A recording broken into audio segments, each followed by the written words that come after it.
Hey guys, Big Nate 84 here, and welcome to my video series about live sound.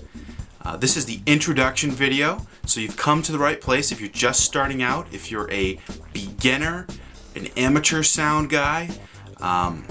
This video is designed for you, and this whole series is designed for you to give you some helpful information. Now, from my experience, most people kind of fall into live sound.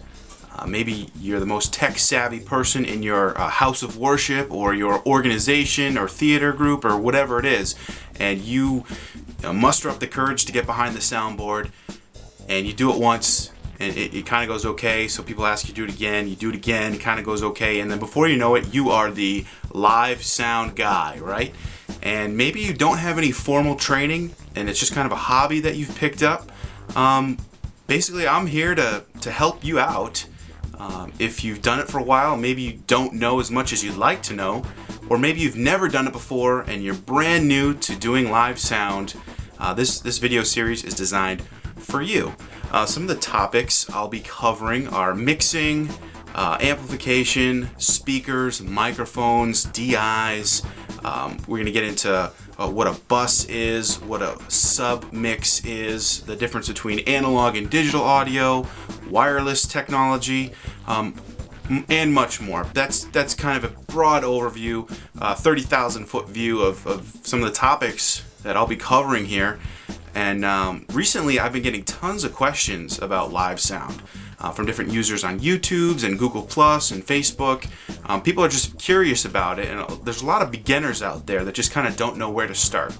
So I'm hoping to break down all this information into nice little sound bites so that you can pick and choose what you want to learn, or you can sit back and watch all the videos back to back and give you a broad overview of basic theory behind doing live sound and some practical helpful advice for doing sound in the real world, because it's one thing to tell you how to set levels, how to set up your gain structure, but then it's another thing to actually do it in the real world and get a really good sound check out of your musicians. So we're going to be talking about some of the difficulties that you might be having as a live sound guy, and how to get your performers or musicians on the same page as you, and how to get on the same page as your performers or musicians.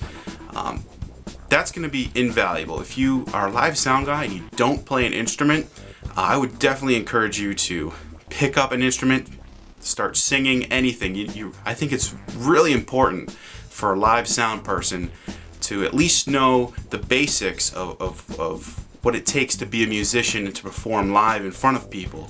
That'll help you behind the mixing console. You've probably heard it said before that the sound person is like the extra member in the band, and there's a lot of truth in that. There are a lot of artistic things you can do with the mix to complement the band. There's also some things that if you don't do right, you can work against the band. So it's good to have an understanding of music, basic song structure, and just what it takes to be a musician, so that you can relate to the musicians when you're mixing. One of the other things that I want to stress, very important, listening. Critical listening and analytical listening. Your ears are the most important thing about you if you're a sound guy. You really need to hone your skills and practice listening to the sounds that you're hearing, listening to how the sounds interact in the room that you happen to be in, and all this is really going to play a huge role in your success as a live sound guy. I just can't emphasize that enough. Just listening. It sounds so basic, but it's something you really have to work at and practice at to become better at, just like anything else in life. Now, let me tell you a little bit about myself, because you're probably thinking, who's this guy? Who's this guy, Big Nate 84? What does he know? Well, I started doing sound in about, give or take, around 2000, give or take a year or two. I had a band. Actually, I got a picture of him right here. This was my band. Yeah, we were really rebels without a cause. We went by the name Unauthorized Use. So anyway, those are my buddies, Chris, Joe, and Keith. And I was the guy, I played bass, I was the guy that actually set up the mixer, and I just kind of fell into it. And, you know, trial and error, just figured things out the hard way. Then I decided that I wanted to make sound my profession, so I went off to University of Massachusetts Lowell and started in the sound recording technology program.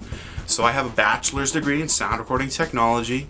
I've always been a guitar player and a bass player on the side, so I kind of have that going for me, which is, I think, also really important.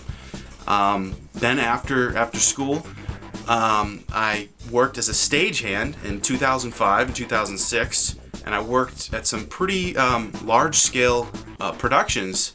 I worked backstage at the Goo Goo Dolls, Dave Matthews Band, what were some of the other ones? Tom Petty, Def Leppard, Nine Inch Nails, Steely Dan, John Mayer. So I got a lot of experience as a stagehand in seeing how people set up sound systems in the real world in a large venue. So that was a really good experience.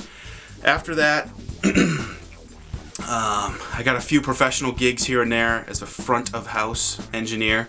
And for those of you that don't know, live sound guy may also be considered a front of house engineer. No. Or FOH, if you ever see that abbreviation anywhere, just know that FOH stands for front of house, and that's basically where the mixer will set up and mix from, because that's the sweet spot, right in the front of house. Usually it's in the center.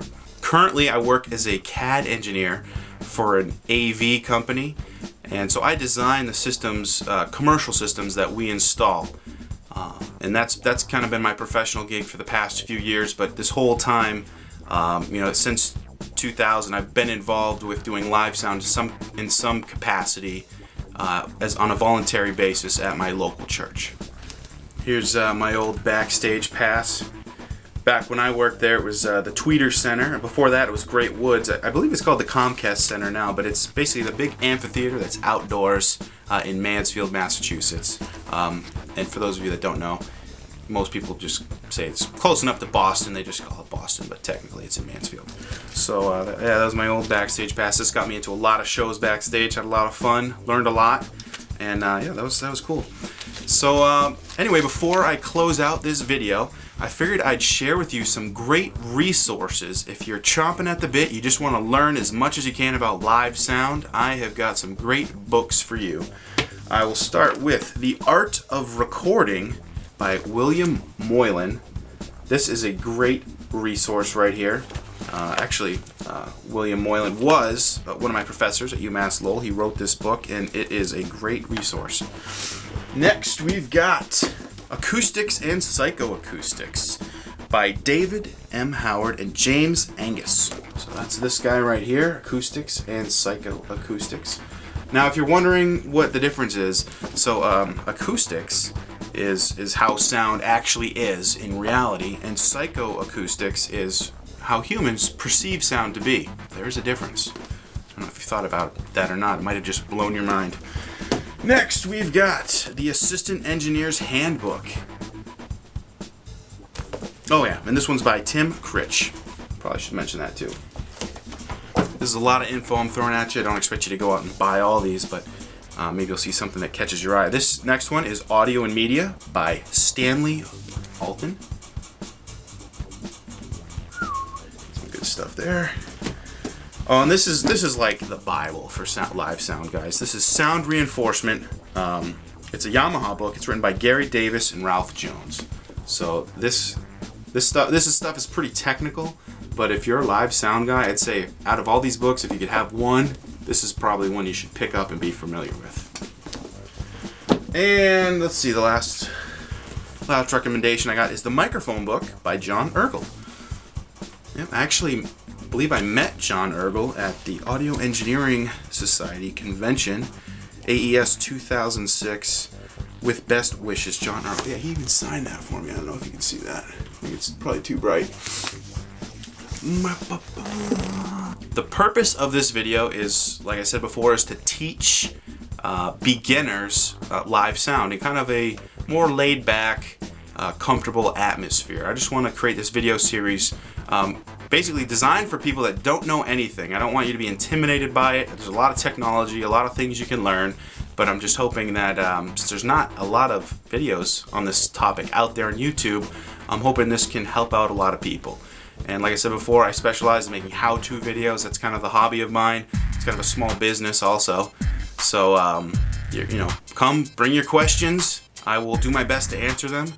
And I hope you have enjoyed this video, and stay tuned for the next one.